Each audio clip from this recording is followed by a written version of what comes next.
Sounds ridiculous. When you say it out loud, it sounds crazy, don't it? That's what I'm saying. Crazy. Listen to it, what it sounds like. Sounds crazy. I'm gonna try to convict somebody for murder off of a Netflix fucking show. All I gotta say is I hope that they vet these things appropriately so that they don't come out looking like Boo Boo the Fool, end up fumbling this shit on a humbug. You know what I'm saying? Coming to you live from Long Beach, California. Welcome to the OK Bed Newsroom. These are your headlines for today.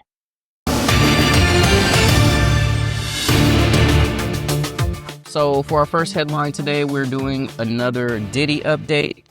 And so we are counting down the final days leading up to Diddy's criminal trial scheduled to start in early May. And Diddy and his legal team feel like they are still scrambling. Diddy's legal team recently requested to delay the upcoming trial by 2 months to have more time to prepare since more superseding charges have been filed, but the judge denied Diddy's request. Currently, jury selection is scheduled for May 5th with opening statements slated for May 12th. Meanwhile, a third superseding indictment was added by the prosecution in early April that added 2 more charges of sex trafficking and transportation to engage in prostitution. And to add insult to injury, there have been reports that Diddy's former girlfriend, Cassie, may be testifying against Diddy in his pending trial. Ayati, what are your thoughts on the current Diddy news and Diddy's pending trial? I mean, can we just get to it? Right. That's kind of how I feel. I feel like it's two sides. It's like it's a two-edged sword. Like, the more we talk about it, of course, it gets us like more prepared and, you know, anticipating the upcoming trial. But then it's a 30-second culture. I feel like we don't have an attention span. People are already getting fed up with shit. The same way nobody want to hear it, not like us no more.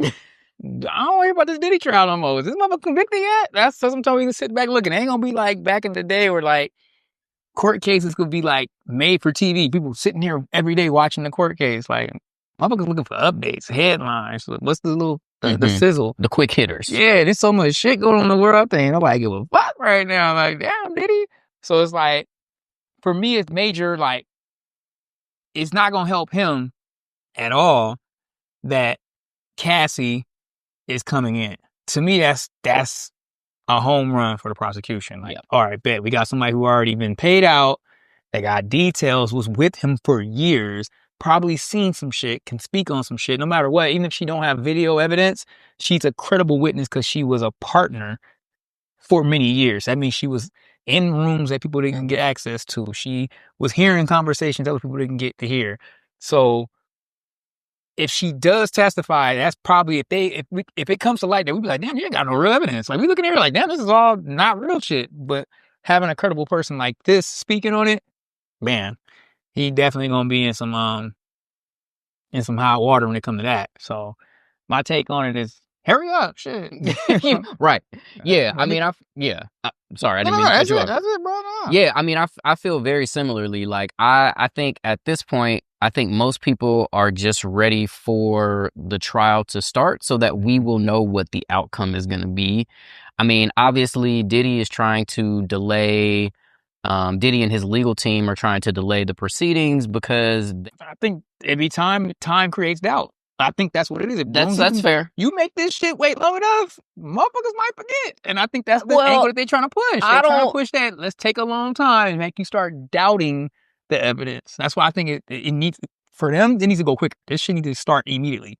Well, that's the thing. Well, and that's what the judge said. The judge basically was like, look, you know, like, I don't understand why y'all don't, like, y'all have had adequate time to create a defense.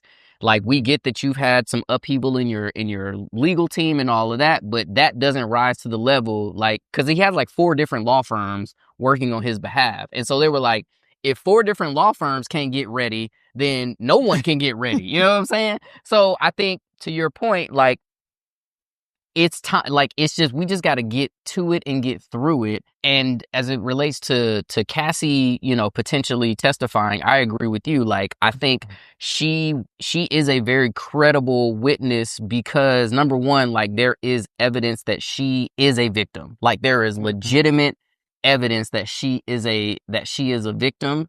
And so I think, you know, we are definitely going to believe what she says, and hopefully that sets the precedent that we are going to be believing more and more of the victims that have been, you know, that have been harmed during this time. I think the fact that they keep adding superseding indictments on top of each other, you know, I don't know enough about our legal system because I'm not a lawyer. Like, you know, I'm not qualified to really, you know what I'm saying? Let's be honest. We're not qualified to really, we're not qualified to really speak about this shit from a legal standpoint. But I will say, like, it does seem like the prosecution is setting themselves up or trying to put themselves in a position where they have a open and shut case, where there is very little to no chance that he is going to dodge these charges and get away with it. And that's what I'm hoping happens, because at the end of the day, like, we know that harm has been done. We know that he is we know that he is at the center of the harm that has been done. It's been well documented that he has a mean streak, that he likes things done the way he wants them done. And I think what I also heard that, like, they're going to be some of the documentary footage, some of the witness or some of the interviews that were used in those docs. So the Downfall of Diddy documentary, I think, is going to be admissible in court.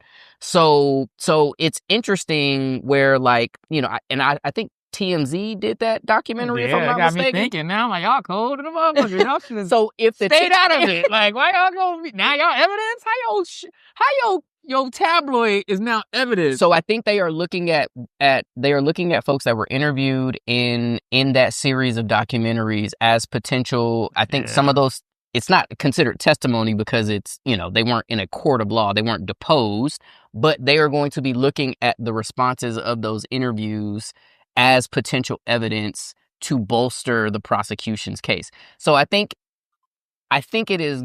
It's not me setting a terrible precedent. I mean, I'm not. That would be TMZ in no way, to me, in my mind, is evidence. I agree. It's just motherfuckers running around with cameras looking for people who got something to say. I will say, did you watch the Downfall of Diddy? Okay. I didn't. I don't care how well it put together that shit is. To me, it's a whole bunch of paparazzi with suits. It's still paparazzis. Like, what the fuck? Like, that's fair. Put this shit in court? So this is my thought. My thought would be is like, if I was... It's different you having somebody come to court. They're not being paid to testify. These motherfuckers were paid to talk. So I'm like, how is that even evidence? It's already biased. That's real. Yeah, because like Ray J's interview was it was trash. It was no good. But you see what you can kind of get, right? And to me, that taints the whole pool of that shit. Why would you report this in as evidence? Well, I think are paid actors at this point. Again, I think this is where the prosecution, just like Diddy's legal team, is going to throw everything they can to discredit and to cast doubt and aspersions towards the people that are going to testify and whatnot.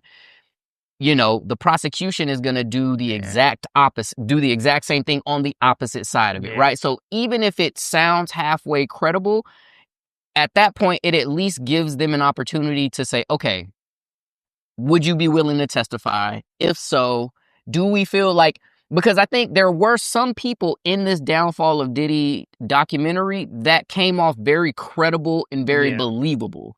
And so I think my hope would be that those would be the people that they would be keying in on as it relates to showing their interviews or trying to get them to actually testify in court. Well, let's hope that testimony be the exact But it is a risk. It's a risk to bring some TMZ shit into the courtroom. You are held liable if you lie to the court. So you might have to, they might be like, yeah, I was just lying, yo. Like, I just made that whole shit. You know how bad that shit gonna look?